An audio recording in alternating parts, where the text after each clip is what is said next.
underrated. DOC is a visionary. DOC right, is... DOC, let's make some noise for DOC. So important. He's been on Drink He's Champs very too. He's been on Drink One of Champs. the most important. Very important. That's actually where the DOC came from. I added those periods. I was just Doc at first. I added those periods because they had periods in that thing. I felt like that was a way I could connect myself to that movement. I'm the D into the O and the O into the C and the C into the period. Suckers are fearing. We did the NWA record, then they go to press and it's nobody mentions my name. I have to stand out of frame and they talking about these songs that they wrote but they didn't write them. No, it bothered me. It made me feel like you were trying to squeeze me out, you know. At the end of the day, okay, it's all good. It's finna be my time in a minute. Then I'm finna show you motherfuckers how to do this shit. But doing my record, it was great. I felt validated. And when they tell you you're the greatest, then it didn't take me long before I stuck. Maybe I am the greatest. Knowledge and the talent that my mother had born. The heart equals an artist, I won't be born. What is that, Dre? It's the formula.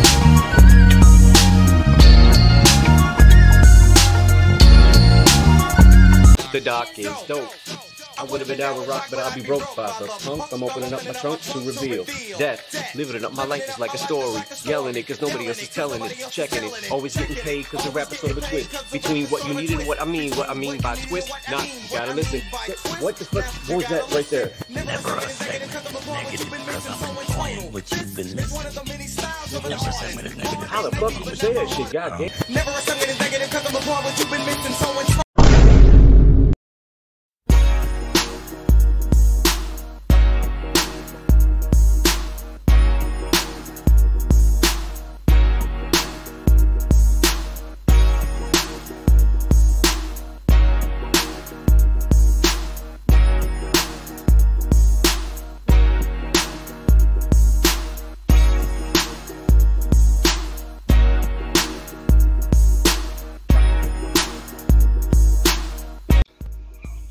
Quand tu vois les carrières NBA un peu des personnages comme Penny Hardaway, Derrick Rose, Grant Hill, j'aurais pu citer encore d'autres et tout, souvent il y a cette frustration de se dire qu'est-ce qu'ils auraient été si ils n'avaient pas eu la grave blessure un peu au genou, etc., au tendon d'Achille exactement, quel type de joueur ils auraient été. Eh bien, parfois, ce genre de situation-là s'applique un peu de la même façon, on peut essayer avec le hip-hop. Quand on voit qui est ce personnage qui est de DOC et qui, mis à part un peu les aficionados de hip-hop, où il y a des gars qui ont vendu à une certaine époque, se souviennent encore de lui. Et lui, c'est pourtant l'un des plus grands wadifs de l'histoire du hip-hop, comme vous l'avez pu le voir un peu par rapport à cet accident qu'il a eu, qui lui a fait perdre un peu sa capacité vocale un peu, où sa voix est beaucoup plus croissante, elle a perdu la clarté de sa voix. Voilà, c'est le mot que je cherchais et tout. Mais de dire aussi, comme vous l'avez vu, si vous avez suivi ma page il y a cela 1 an et demi, 2 ans que je l'ai ouverte, il y avait ce classement que je faisais un peu de top 10 des meilleurs artistes de hip-hop de tous les temps pour moi, et je l'avais mis aussi. Ce classement, justement, avec ce fabuleux album qui est Noah Can Do It Better. Noah Can Do It Better est l'un des plus grands albums de hip-hop qui m'a été donné de rencontrer. Et sans aucun doute, le plus grand album de hip-hop jamais sorti sur le label Russell's Records de Eazy. Et quand tu comprends un peu le parcours de Eazy, le parcours de Jay-Z, de DOC et tout, c'est assez particulier parce que lui, il tranchait vraiment par rapport à toute la sphère un peu NWA. Il était un des écrivains de NWA. Dans NWA, il était celui qui écrivait beaucoup de sons. Il n'a pas été excessivement crédité par là. Mais c'est lui qui participait au tout. Par exemple, le Fuck de Police, c'est beaucoup plus lui. C'était parce que le gars qui écrivait beaucoup les lyrics, c'était DOC et Ice Cube. De DOC et Ice Cube. De DOC a beaucoup participé aussi à l'écriture de NWA et tout. Lui qui venait déjà d'un groupe de Dallas qui s'appelle The Village Fresh Crew, où ils avaient sorti juste un seul album là qui s'appelait Toughest Man Alive, ce que vous voyez apparaître sur votre écran là. Et globalement, dans une rencontre un peu fortuite, avec Eazy et le Dr. Dre, c'est là où il a été enrôlé vraiment dans le un peu Restless Record, un peu comme étant un peu l'écrivain, le ghostwriter un peu du groupe et tout, et plus ou moins un peu de la frustration, un peu de ne pas être crédité dans ces trucs. C'est là où il a commencé à travailler sur son projet solo No I Can Do It Better. Et je l'affirme encore, ça j'ai toujours dit ça, c'est peut-être l'album le plus les meilleures productions que j'ai eu à entendre dans ma vie. C'est les meilleures productions de Dr. Dre que j'ai eu à entendre dans toute sa carrière, c'est dans cet album-là.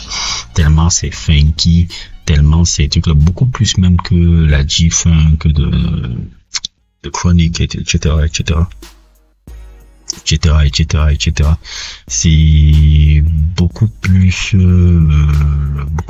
riche et autres et tout là, surtout quand j'écoute un peu des morceaux comme Beautiful But Deadly, j'écoute encore des grandes finales ou Let the Bass Goes ou le fabuleux de Formula haute et tout, qui est peut-être l'un des premiers morceaux de G-Funk vraiment et tout là, et qui est peut-être le son qui est un peu le son qui va structurer un peu peut-être la carrière de Snoop Dogg après et tout. Donc dans tout cet album là, la thématique un peu c'était comme vous le voyez, No I Can Do It Better, c'était avec beaucoup de bragadochos hip-hop, mais fait, et c'est ça qui caractérisait vraiment le dire aussi, c'est le fait que le gars il n'était pas vulgaire dans ses paroles, il n'y avait pas de paroles vulgaires et tout en gardant un peu l'esprit de la rue qu'on peut voir un peu dans les chansons de NWA. Et donc c'était un peu imaginez un peu Will Smith qui est un grand lyrique,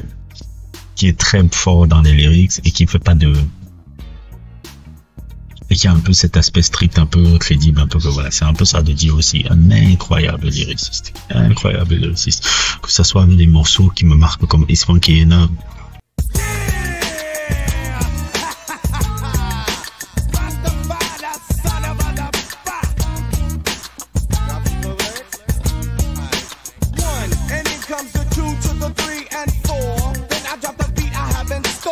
Que vous avez vu après un peu qui a été samplé quelques années plus tard un peu par Shine, un peu dans le son d'Us Gangsta.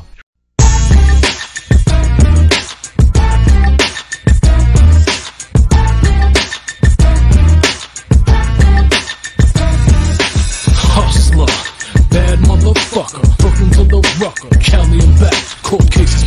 C'était dans le premier album qui est aussi un classique, hein, le premier album de Shine là, et tout. Bien des sons un peu comme Mind Blowing, que Eminem était en train de parler un peu au début là d'un verset et tout. Mind Blowing un peu où le son montre un peu l'ambition un peu de D.O.C. qui ne se contente pas d'être un membre du jeu, il veut dominer par son style.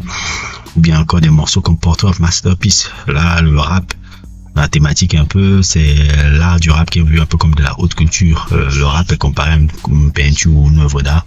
Et dit aussi, revendique un peu son style comme n'étant pas seulement divertissant, mais un véritable chef de voilà, comment on appelle ça. C'est une ligne qui me plaît haute. This portrait of masterpiece a picture with 1,000 words. Qui met un peu en parallèle un peu le rap et les beaux-arts. C'est quelque chose que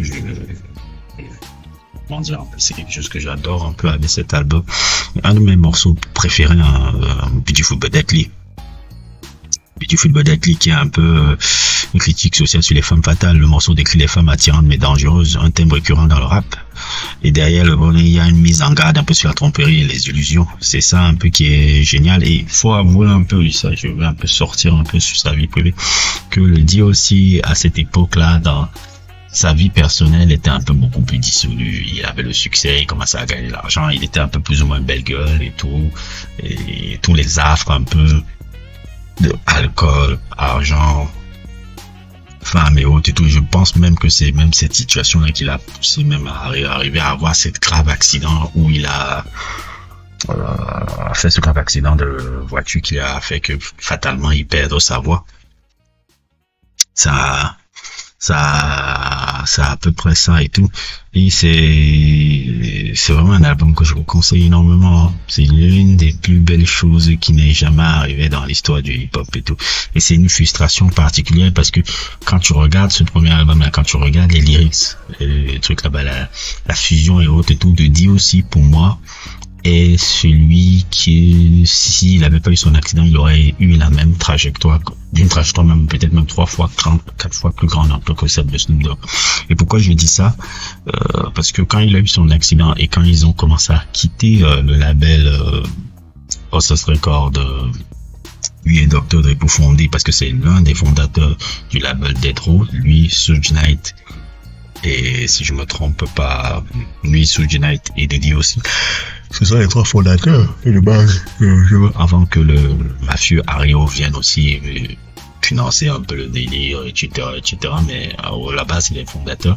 Et quand il faisait de chroniques, Diddy aussi était celui qui était un peu le ghostwriter personnel de Snoop Dogg. C'est celui qui arrivait à structurer un peu sa phrase, son phrasé, ses sons, par exemple, même dans le son Not You But a G-Tank qu'il a vraiment écrit, tout c'est lui là. I took a lot of pride in being able to help Snoop find his voice.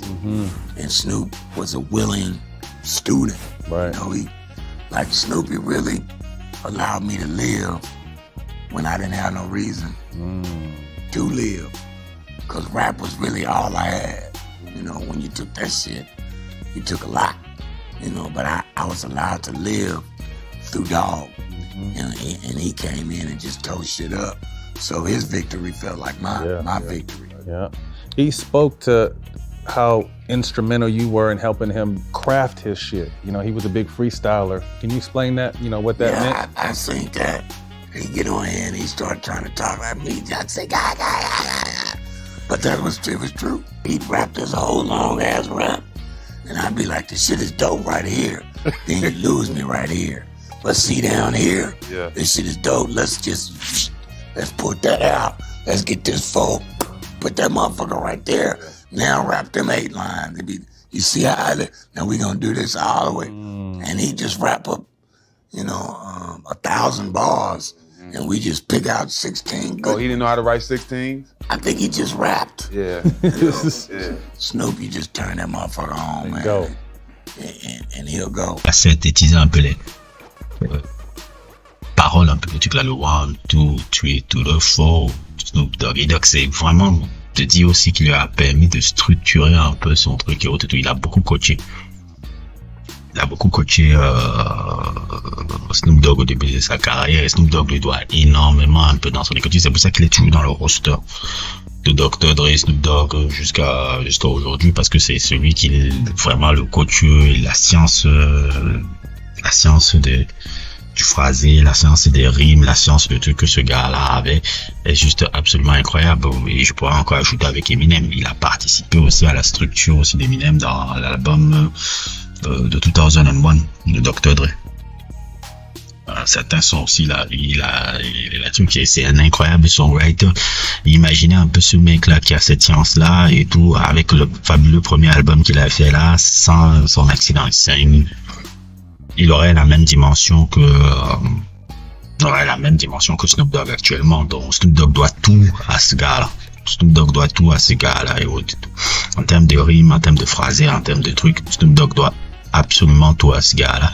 Et ce sujet-là était vraiment un sujet où je voulais parler un peu et rendre hommage à peut-être l'une des plus grandes plumes de l'histoire du hip-hop, un peu quelqu'un qui les jeunes générations ne connaissent pas encore et tout, mais quand tu parles un peu à des aficionados de rap, à des aficionados de cette musique-là, ce nom-là revient tout le temps et cet album-là revient tout le temps, et c'est un album que je vous conseillerais de le découvrir et tout, parce que je sais que souvent quand je parle un peu de D.O.C. No I Can Do It Better, la plupart des gens ne le connaissent pas, cet album-là, ils ne savent même pas et tout. Et pourtant, c'est un album qui a eu beaucoup de succès.